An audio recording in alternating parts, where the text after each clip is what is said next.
मैं अपनी पिछली वीडियो में दस्सिया सीगा कि डायबिटीज़ ਦੇ ਪੇਸ਼ੈਂਟਸ ਨੂੰ ਅਗਰ ਡਾਇਬੀਟੀਜ਼ ਠੀਕ ਕਰਨੀ ਹੈ ਤੇ ਅੰਡੇ ਖਾਣਾ ਅਵੋਇਡ ਕਰਨਾ ਚਾਹੀਦਾ ਹੈ, ਜਿਹਦੇ ਕਰਕੇ ਤੁਹਾਡੀ ਕਾਰਬੋਹਾਈਡਰੇਟ ਇੰਟੋਲਰੈਂਸ ਵੱਧ ਸਕਦੀ ਹੈ। ਔਰ ਬਹੁਤ ਸਾਰੀ ਸਟੱਡੀਜ਼ ਵਿੱਚ ਵੇਖਿਆ ਗਿਆ ਹੈ ਕਿ ਜਿੰਨੇ ਜ਼ਿਆਦਾ ਅੰਡੇ ਖਾਂਦੇ ਜਾਂਦੇ ਆ ਬੋਡੀ ਦੇ ਵਿੱਚ ਹਾਰਟ ਡਿਜ਼ੀਜ਼, ਕੈਂਸਰ ਔਰ ਕਾਰਡੀਓਵੈਸਕੂਲਰ ਪ੍ਰੋਬਲਮਸ ਦੇ ਰਿਸਕ ਵੱਧ ਸਕਦੇ ਨੇ। पर किसी ने मेरी वीडियो पे कमेंट किया नहीं डॉक्टर साहब फैट एंड प्रोटीन विच तो इंसुलिन स्पाइक ज़्यादा होंदा नहीं है, जिस करके इंसुलिन रेसिस्टेंस नहीं होंदी एंड डायबिटीज़ नहीं हो सकती। और उन्होंने मैंने नाम दिता है डॉक्टर जेसन फुंग का कि तुसीं डॉक्टर जेसन फुंग बारे पढ़ो। डॉक्टर जेसन फुंग की जी किताबां ने the cancer code, the obesity code, the PCOS plan and जी उन्होंने डायबिटीज़ की किताब लिखी है द डायबिटीज़ कोड, ये सारियां मेरे को हैगियां ने और डायबिटीज़ कोड मैं पढ़ चुकी हूँ ऑलरेडी। और ਇਹਦੇ ਵਿੱਚੋਂ ਹੀ ਤੁਹਾਨੂੰ ਮੈਂ ਇੱਕ ਗੱਲ ਦੱਸ ਦਿੰਦਾ ਹਾਂ ਕਿ ਉਹਨਾਂ ਨੇ ਖੁਦ ਹੀ ਪੇਜ ਨੰਬਰ 181 ਤੇ ਲਿਖਿਆ ਹੋਇਆ ਹੈ ਕਿ ਕਾਰਬੋਹਾਈਡਰੇਟ ਕਰਕੇ ਡਾਇਬੀਟੀਜ਼ ਹੋਈ ਹੈ, ਜ਼ਰੂਰੀ ਨਹੀਂ ਹੈ ਕਾਰਬੋਹਾਈਡਰੇਟਸ ਕਰਕੇ ਇਨਸੂਲਿਨ ਰੈਸਿਸਟੈਂਸ ਹੋਇਆ ਹੈ। पेज नंबर 181 ਤੇ ਲਿਖਿਆ ਹੈ the essential defect of type 2 diabetes is hyperinsulinemia which may or may not be the result of many carbohydrates. ज़रूरी नहीं है कि कार्बोहाइड्रेट्स खान करके डायबिटीज़ हो जाती है। और उन्होंने एग्जाम्पल भी दिते है 94.6% ऑफ एनर्जी इनटेक ऑफ टोकीसेंटा जो ट्राइब है उत्थे मोस्टली लोग कार्बोहाइड्रेट्स ही खाते हैं 95% तक। इसी तरह जापान में ओकिनावा करके एक जगह है जिथे ऑलमोस्ट 85% स्टार्च खाई जाती है, स्वीट पोटैटोज खाए जाते हैं जो फुल ऑफ कार्बोहाइड्रेट होंदा है। लेकिन डायबिटीज़ बहुत नामातर ही होंदी है उत्थे, क्योंकि असल विच डायबिटीज़ ज़्यादातर क्यों होंदी है क्योंकि ब्रेड, बिस्किट, नमकीन, नूडल, चौमीन, पास्ता और पता नहीं कितनी तरह के लोग आजकल गार्बेज फूड खाने लग पे ने। Cold drink, Pepsi, Fanta, Maggi, Shaggy, Kurkure, less, chips, bhature, समोसे, टिक्कियाँ, गोलगप्पे, सवेरे मटर ही खा रहे हैं, फिर 2 घंटे बाद रोटी खा रहे हैं, फिर 2 घंटे बाद दूध पी रहे हैं, फिर 2 घंटे बाद फ्रूट खा रहे हैं, फिर 2 घंटे बाद रोटी खा रहे हैं, सवेर तो लैके ग्रेजिंग चल रही है। This is the major problem with diabetes. Refined carbohydrates खाना, अल्ट्रा प्रोसेस्ड फूड खाना, बार बार खाना, एक्सरसाइज ना करनी, these are the major causes of insulin resistance. And doctor Jason Fung ने खुद भी लिखा हुआ है कि ज़रूरी नहीं है कार्बोहाइड्रेट खाने दे नाल डायबिटीज़ वध सकती है। ਤੁਸੀਂ ਮੈਨੂੰ ਡਾਇਬੀਟੀਜ਼ ਬਾਰੇ ਡਾਕਟਰ ਜੇਸਨ ਫੁੰਗ ਨੂੰ ਪੜ੍ਹਨ ਵਾਸਤੇ ਕਿਹਾ ਸੀ, ਹੁਣ ਮੈਂ ਤੁਹਾਨੂੰ ਦੱਸਦਾ ਤੁਸੀਂ ਪੜ੍ਹੋ the China study. Doctor Tim Colin Campbell ਨੇ ਲਿਖਿਆ ਹੈ this is the largest human study on nutrition. ਇਹਦੇ ਵਿੱਚ ਪਾਇਆ ਗਿਆ ਹੈ ਕਿ ਜਿੰਨਾ ਜ਼ਿਆਦਾ ਐਨੀਮਲ ਫੈਟ ਐਂਡ ਪ੍ਰੋਟੀਨ ਅਸੀਂ ਕੰਜ਼ਿਊਮ ਕਰਦੇ ਹਾਂ ਉਨਾ ਜ਼ਿਆਦਾ ਕੈਂਸਰ ਦੀ ਔਰ ਹਾਰਟ ਡਿਜ਼ੀਜ਼ ਦੀ ਚਾਂਸਸ ਵੱਧਦੇ ਨੇ। ਇਸੇ ਤਰ੍ਹਾਂ ਤੁਸੀਂ ਪੜ੍ਹੋ doctor Neal Barnard's program for reversing diabetes. ਇਸੇ ਤਰ੍ਹਾਂ ਤੁਸੀਂ ਪੜ੍ਹੋ mastering diabetes by Cyrus Khambatta PhD। ਇਸ ਤੋਂ ਇਲਾਵਾ ਤੁਸੀਂ ਮੇਰੀ ਕਿਤਾਬ ਵੀ ਪੜ੍ਹੋ posh way to reverse type 2 diabetes. ਇਸ ਤੋਂ ਇਲਾਵਾ ਤੁਸੀਂ ਮੇਰੇ ਰਿਸਰਚ ਪੇਪਰਸ ਪੜ੍ਹੋ। 7 ਰਿਸਰਚ ਪੇਪਰਸ ਪਬਲਿਸ਼ ਹੋ ਚੁੱਕੇ ਨੇ ਮੇਰੇ ਇੰਟਰਨੈਸ਼ਨਲ ਮੈਡੀਕਲ ਜਰਨਲਸ ਵਿੱਚ, ਜਿਹਦੇ ਵਿੱਚ ਮੈਂ ਦਿਖਾਇਆ ਹੈ ਕਿ ਕਿਸ ਪ੍ਰਕਾਰ ਰੋਟੀ ਸਬਜ਼ੀ ਖਾ ਕੇ ਬੰਦਾ ਆਰਾਮ ਨਾਲ ਟਾਈਪ 2 ਡਾਇਬੀਟੀਜ਼ ਨੂੰ ਆਪਣੇ ਘਰ ਵਿੱਚ ਰਿਵਰਸ ਕਰ ਸਕਦਾ ਹੈ ਵਿਦਾਊਟ ਐਨੀ ਸਪਲੀਮੈਂਟਸ, ਵਿਦਾਊਟ ਐਨੀ ਮੈਡੀਸਿਨ।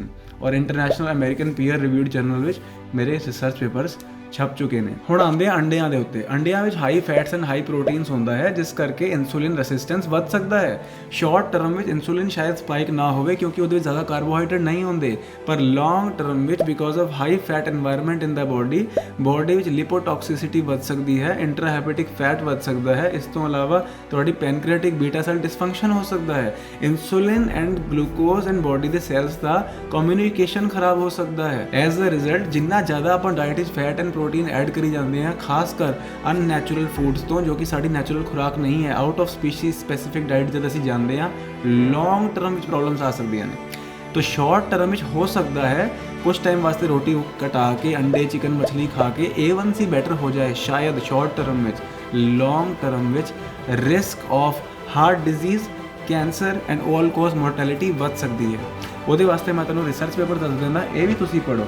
तो सब तो वड्डी रिसर्च हुई है 36 ਲੱਖ ਲੋਕਾਂ ਦੇ ਉੱਤੇ, 36 ਲੱਖ 3.6 ਮਿਲੀਅਨ ਪੀਪਲ, 31 ਈਅਰਸ ਤੱਕ ਸਟੱਡੀ ਹੋਈ ਹੈ। 2022 ਵਿੱਚ ਪਬਲਿਸ਼ ਹੋਈ ਹੈ।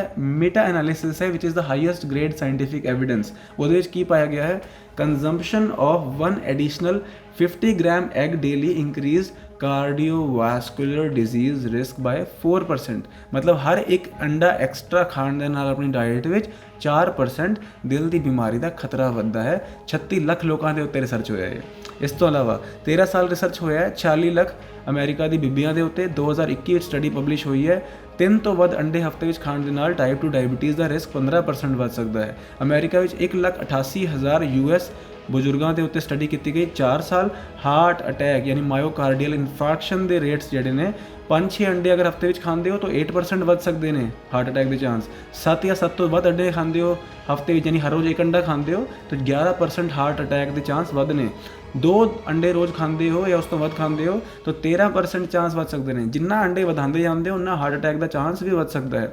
ਇਸ ਤੋਂ ਇਲਾਵਾ 23,000 ਲੋਕਾਂ ਤੇ 2019 ਵਿੱਚ ਰਿਸਰਚ ਪਬਲਿਸ਼ ਹੋਇਆ ਸੀ, 7 ਸਾਲ ਦੀ ਫੋਲੋਅਪ ਸੀਗੀ, ਜਿਹਦੇ ਵਿੱਚ ਪਾਇਆ ਗਿਆ ਇਨਫਲੇਮੇਸ਼ਨ ਵੱਧ ਸਕਦੀ ਹੈ ਅੰਡਿਆਂ ਖਾਣ ਦੇ ਨਾਲ, ਸੀ ਰਿਐਕਟਿਵ ਪ੍ਰੋਟੀਨ। ਇਸ ਤੋਂ ਇਲਾਵਾ ਇਨਸੂਲਿਨ ਰੈਸਿਸਟੈਂਸ ਵੱਧ ਸਕਦੀ ਹੈ। ਮੈਂ ਤੁਹਾਨੂੰ ਇਹੀ ਦੱਸ ਰਿਹਾ ਕਿ ਹਾਈ ਫੈਟ ਐਨਵਾਇਰਨਮੈਂਟ ਵਿੱਚ ਫੈਟ ਦੇ ਨਾਲ ਇਨਸੂਲਿਨ ਰੈਸਿਸਟੈਂਸ ਵੱਧ ਸਕਦੀ ਹੈ। ਇਸ ਤੋਂ ਇਲਾਵਾ 1600 ਪ੍ਰੈਗਨੈਂਟ ਵੀਮਨ ਦੇ ਉੱਤੇ 2017 ਵਿੱਚ ਸਟੱਡੀ ਕੀਤੀ ਗਈ। ਹਰ ਇੱਕ ਐਕਸਟਰਾ ਅੰਡਾ ਖਾਣ ਦੇ ਨਾਲ ਪ੍ਰੈਗਨੈਂਸੀ ਦੇ ਟਾਈਮ ਤੇ ਜੈਸਟੇਸ਼ਨਲ ਡਾਇਬੀਟੀਜ਼ ਦਾ ਖਤਰਾ 32% ਵੱਧ ਸਕਦਾ ਹੈ। ਇਸ ਤੋਂ ਇਲਾਵਾ 6 ਸਾਲ ਦੀ ਸਟੱਡੀ ਹੋਈ 22,000 ਲੋਕਾਂ ਦੇ ਉੱਤੇ 2021 ਵਿੱਚ, ਜਿਹਦੇ ਵਿੱਚ ਦੇਖਿਆ ਗਿਆ 3 ਤੋਂ ਵੱਧ ਅੰਡੇ ਖਾਣ ਦੇ ਨਾਲ ਟ੍ਰਿਪਲ ਹੋ ਸਕਦਾ ਹੈ ਤੁਹਾਡੇ ਡਾਇਬੀਟੀਜ਼ ਦਾ ਖਤਰਾ। ਇਸ ਤਰ੍ਹਾਂ ਦੇਖਿਆ ਜਾ ਚੁੱਕਿਆ। ਕੋਰੀਆ ਵਿੱਚ 9,000 ਲੋਕਾਂ ਦੀ ਸਟੱਡੀ ਹੋਈ ਸੀ, 4 ਅੰਡੇ ਤੋਂ ਵੱਧ ਖਾਣ ਦੇ ਨਾਲ ਡਬਲ ਹੋ ਸਕਦਾ ਹੈ ਡਾਇਬੀਟੀਜ਼ ਦਾ ਖਤਰਾ ਕੰਪੇਅਰ ਟੂ ਜੋ ਲੋਕ ਕਿ ਨੈਗਲੀਜੀਬਲ ਅੰਡੇ ਖਾ ਰਹੇ ਸੀ, ਯਾਨੀ 3 ਮਹੀਨੇ 4 ਮਹੀਨੇ ਵਿੱਚ ਇੱਕ ਆਧ ਵਾਰ ਕਦੀ ਖਾ ਲਿਆ ਤਾਂ। ਇਸੇ ਤਰ੍ਹਾਂ 19 ਸਾਲ ਸਟੱਡੀ ਹੋਈ 46,000 ਫ੍ਰੈਂਚ ਵੀਮਨ ਦੇ ਉੱਤੇ, 22% ਇੰਕਰੀਜ਼ ਬਲੱਡ ਪ੍ਰੈਸ਼ਰ ਜ਼ਿਆਦਾ ਹੋਣਾ, ਹਾਈਪਰਟੈਂਸ਼ਨ, ਔਰ ਅਗਰ 4 ਤੋਂ 7 ਅੰਡੇ ਖਾਂਦੇ ਨੇ ਤਾਂ 14% ਬੀਪੀ ਦੀ ਪ੍ਰੋਬਲਮ ਵਧਣ ਦਾ ਖਤਰਾ ਵੱਧ ਸਕਦਾ ਹੈ। ਇਸੇ ਤਰ੍ਹਾਂ 8 ਸਾਲ ਰਿਸਰਚ ਹੋਇਆ 20,000 ਲੋਕਾਂ ਦੇ ਉੱਤੇ, 2021 ਚ ਪਬਲਿਸ਼ ਹੋਇਆ, ਜਿਹਦੇ ਵਿੱਚ ਦੇਖਿਆ ਗਿਆ ਜਿੰਨੇ ਜ਼ਿਆਦਾ ਅੰਡੇ ਖਾਂਦੇ ਆ ਉਹਨਾਂ ਦਿਲ ਦੀ ਬਿਮਾਰੀ ਦਾ ਰੇਟ ਵੱਧਦਾ ਹੈ। ਇਸ ਤੋਂ ਇਲਾਵਾ ਬਹੁਤ ਸਟੱਡੀਜ਼ ਨੇ। ਫਿਰ ਕੈਂਸਰ ਦੇ ਉੱਤੇ ਦੇਖ ਲਓ, 2.5 ਅੰਡੇ ਵੀ ਅਗਰ ਖਾਂਦੇ ਨੇ ਹਫਤੇ ਵਿੱਚ ਤਾਂ ਵੀ 81% ਪ੍ਰੋਸਟੇਟ ਕੈਂਸਰ ਦਾ ਰਿਸਕ ਵੱਧ ਸਕਦਾ ਹੈ ਐਸ ਪਰ ਸਟੱਡੀ। 15% ਰਿਸਕ ਵੱਧ ਸਕਦਾ ਹੈ ਗੈਸਟ੍ਰੋ ਇੰਟੈਸਟਾਈਨਲ ਕੈਂਸਰ ਦਾ, 29% ਰਿਸਕ ਵੱਧ ਸਕਦਾ ਹੈ ਕੋਲਨ ਕੈਂਸਰ ਦਾ, 42% ਰਿਸਕ ਵੱਧ ਸਕਦਾ ਹੈ ਕੈਂਸਰ ਦਾ ਪੇਟ ਦੇ ਅਗਰ 5 ਤੋਂ ਵੱਧ ਅੰਡੇ ਖਾਂਦੇ ਨੇ। ਇਸ ਤੋਂ ਇਲਾਵਾ ਸਭ ਤੋਂ ਹੈਰਾਨੀ ਦੀ ਗੱਲ ਹੈ, ਡਾਕਟਰਾਂ ਦੇ ਉੱਤੇ ਸਟੱਡੀ ਕੀਤੀ ਗਈ 21,000 ਡਾਕਟਰਾਂ ਦੇ ਉੱਤੇ 20 ਸਾਲ 2009 ਵਿੱਚ ਪਬਲਿਸ਼ ਹੋਈ। ਜੋ ਡਾਕਟਰ ਰੋਜ਼ 1 ਅੰਡੇ ਤੋਂ ਵੱਧ ਖਾਂਦੇ ਸੀ, ਯਾਨੀ ਹਫਤੇ ਵਿੱਚ 7 ਤੋਂ ਵੱਧ ਅੰਡੇ ਖਾਂਦੇ ਸੀ, ਉਹਨਾਂ ਵਿੱਚ 22% risk of all cause mortality, ਮ੍ਰਿਤਿੂ ਦਰ ਜ਼ਿਆਦਾ ਸੀਗਾ। ਇਸ ਤੋਂ ਇਲਾਵਾ ਜਿਹੜੇ ਡਾਕਟਰਾਂ ਨੂੰ ਡਾਇਬੀਟੀਜ਼ ਸੀਗੀ, ਉਹਨਾਂ ਡਾਕਟਰਾਂ ਦੇ ਵਿੱਚ ਡਬਲ ਸੀਗਾ ਹਾਰਟ ਅਟੈਕ ਦਾ ਰੇਟ ਜੋ ਅੰਡੇ ਜ਼ਿਆਦਾ ਖਾਂਦੇ ਸੀਗੇ। ਡਾਕਟਰਾਂ ਨੂੰ ਵੀ ਡਾਇਬੀਟੀਜ਼ ਹੁੰਦੀ ਹੈ ਔਰ ਡਾਕਟਰ ਵੀ ਅੰਡੇ ਜ਼ਿਆਦਾ ਖਾਂਦੇ ਨੇ ਔਰ ਅੰਡੇ ਖਾ ਕੇ ਉਹਨਾਂ ਨੂੰ ਹਾਰਟ ਦੀ ਪ੍ਰੋਬਲਮ ਵੀ ਜ਼ਿਆਦਾ ਹੁੰਦੀ ਹੈ। ਇਹ ਸਟੱਡੀਜ਼ ਵਿੱਚ ਆ ਚੁੱਕੀ ਹੈ। ਤਾਂ ਮੈਂ ਤੁਹਾਨੂੰ ਇਹੀ ਕਹਿਣਾ ਚਾਹੁੰਦਾ ਹਾਂ ਕਿ ਓਵਰਆਲ ਜਿਹੜੀ ਲੌਂਗ ਟਰਮ ਸਟੱਡੀਜ਼ ਹੁੰਦੀਆਂ ਨਾ ਉਹਨਾਂ ਨੂੰ ਦੇਖੋ। ਸ਼ਾਰਟ ਟਰਮ ਵਿੱਚ ਅੰਡੇ ਖਾ ਕੇ ਹੋ ਸਕਦਾ ਤੁਹਾਡਾ ਸ਼ੂਗਰ ਨਾ ਵਧੇ, ਕਿਉਂਕਿ ਤੁਹਾਡੇ ਅੰਡੇ ਵਿੱਚ ਸ਼ੂਗਰ ਹੈ ਹੀ ਨਹੀਂ। ਅਗਰ ਤੁਹਾਡੇ ਘਰ ਦਾ ਬਾਥਰੂਮ ਬਲੌਕ ਹੋ ਜਾਏ, ਤੁਸੀਂ ਪੋਟੀ ਕਰਨੀ ਥੋੜੀ ਛੱਡ ਦੋਗੇ, ਪਲੰਬਰ ਨੂੰ ਬੁਲਾ ਕੇ ਬਾਥਰੂਮ ਠੀਕ ਕਰਾ ਕੇ ਪੋਟੀ ਕਰੋਗੇ, ਯੂਜ਼ ਕਰੋਗੇ ਟਾਇਲਟ ਨੂੰ। ਅਗਰ ਤੁਹਾਡੇ ਪੇਟ ਵਿੱਚ ਰੋਟੀ ਖਾ ਕੇ ਸ਼ੂਗਰ ਵੱਧ ਰਹੀ ਹੈ ਤਾਂ ਰੋਟੀ ਖਾਣਾ ਨਹੀਂ ਛੱਡਣਾ ਹੈ। ਉਹ ਜਿਹੜਾ ਬਲੋਕੇਜ ਹੋਇਆ ਹੈ ਅੰਦਰ ਜਿਸ ਕਰਕੇ ਰੋਟੀ ਸ਼ੂਗਰ ਵਧਾ ਰਹੀ ਹੈ, ਉਸ ਬਲੋਕੇਜ ਨੂੰ ਠੀਕ ਕਰਨਾ ਹੈ। ਸਾਡੇ ਪੇਸ਼ੈਂਟ ਸਾਡੇ ਤੋਂ ਜਦ 1 ਸਾਲ ਟ੍ਰੀਟਮੈਂਟ ਕਰਦੇ ਨੇ, ਕੋਰਸ ਕਰਦੇ ਨੇ, ਤਾਂ 1 ਸਾਲ ਬਾਅਦ ਉਹ ਗੁਲਾਬ ਜਾਮੁਨ, ਰਸਗੱਲੇ, ਪੂਰਾ 1.5 ਲੀਟਰ ਗੰਨੇ ਦਾ ਜੂਸ ਵੀ ਪੀ ਕੇ ਸ਼ੂਗਰ ਨਾਰਮਲ ਲਾ ਕੇ ਦਿਖਾ ਦਿੰਦੇ ਆ ਸਾਰਿਆਂ ਨੂੰ। ਗਲੂਕੋਜ਼ ਟੋਲਰੈਂਸ ਟੈਸਟ ਕਲੀਅਰ ਕਰ ਦਿੰਦੇ ਨੇ। ਗਲੂਕੋਜ਼ ਟੋਲਰੈਂਸ ਟੈਸਟ ਕਲੀਅਰ ਕਰਨਾ is the true sign of diabetes reversal ਹੋਣ ਦਾ। ਡਾਕਟਰ ਜੇਸਨ ਫੁੰਗ ਜੀ ਨੇ ਜੋ ਆਪਣੇ ਡਾਇਬੀਟੀਜ਼ ਰਿਵਰਸਲ ਕੀਤੇ ਨੇ, ਉਹਦੇ ਵਿੱਚ ਉਹ A1C ਕੰਟਰੋਲ ਕਰਨ ਤੇ ਫੋਕਸ ਕਰ ਰਹੇ ਨੇ। A1C ਕੰਟਰੋਲ ਕਰਨਾ ਤਾਂ ਡਾਇਬੀਟੀਜ਼ ਰਿਵਰਸਲ ਦਾ ਸਿਰਫ ਇੱਕ ਹਿੱਸਾ ਹੈ। ਅਸਲ ਵਿੱਚ ਤਾਂ ਗਲੂਕੋਜ਼ ਟੋਲਰੈਂਸ ਟੈਸਟ ਕਲੀਅਰ ਹੋਣਾ ਚਾਹੀਦਾ ਹੈ, ਯਾਨੀ ਕਿ ਰੋਟੀਆਂ ਖਾ ਕੇ ਸ਼ੂਗਰ ਨਾਰਮਲ ਆਉਣਾ ਚਾਹੀਦਾ ਹੈ। ਸਾਡੇ ਪੇਸ਼ੈਂਟ ਹੁਣ ਸਾਊਥ ਅਫਰੀਕਾ ਤੋਂ ਜਿਹੜੇ ਸੀਗੇ, ਉਹਨਾਂ ਨੇ HbA1c ਵੀ ਨਾਰਮਲ ਕੀਤਾ, 5.2% ਤੇ ਲਿਆ 6 ਮਹੀਨੇ ਬਾਅਦ ਸਾਡੇ ਤੋਂ ਟ੍ਰੀਟਮੈਂਟ ਲੈ ਕੇ। ਉਸ ਤੋਂ ਬਾਅਦ ਉਹਨਾਂ ਨੇ 15 ਚਮਚ ਚੀਨੀ ਪਾਣੀ ਵਿੱਚ ਘੋਲ ਕੇ ਪੀਤੀ, ਸ਼ੂਗਰ ਨਾਰਮਲ ਆਇਆ। 1.5 ਲੀਟਰ ਗੰਨੇ ਦਾ ਜੂਸ ਪੀਤਾ ਤਾਂ ਵੀ ਸ਼ੂਗਰ ਨਾਰਮਲ ਆਇਆ। 8 ਕੇਲੇ ਖਾਦੇ ਤਾਂ ਵੀ ਸ਼ੂਗਰ ਨਾਰਮਲ ਆਇਆ। 5-6 ਖਜੂਰ ਇਕੱਠੇ ਖਾ ਲਏ ਤਾਂ ਵੀ ਸ਼ੂਗਰ ਨਾਰਮਲ ਆਇਆ। ਉਸ ਤੋਂ ਬਾਅਦ 4-5 ਕਾਜੂ ਕਤਲੀ ਵੀ ਖਾ ਲਈ ਤਾਂ ਵੀ ਸ਼ੂਗਰ ਨਾਰਮਲ ਆਇਆ। ਕਿਉਂ? ਕਿਉਂਕਿ ਉਹ ਕਾਰਬੋਹਾਈਡਰੇਟ ਟੋਲਰੈਂਸ ਨੂੰ ਠੀਕ ਕਰ ਚੁੱਕੇ ਨੇ। ਅਸਲ ਵਿੱਚ ਡਾਇਬੀਟੀਜ਼ ਦਾ ਮਤਲਬ ਹੈ ਕਾਰਬੋਹਾਈਡਰੇਟ ਇਨਟੋਲਰੈਂਸ, ਮਤਲਬ ਕਾਰਬਸ ਖਾ ਕੇ ਸ਼ੂਗਰ ਵੱਧ ਰਹੀ ਹੈ। ਕਿਉਂ ਵੱਧ ਰਹੀ ਹੈ? ਨਹੀਂ ਵਧਣੀ ਚਾਹੀਦੀ ਨਾ।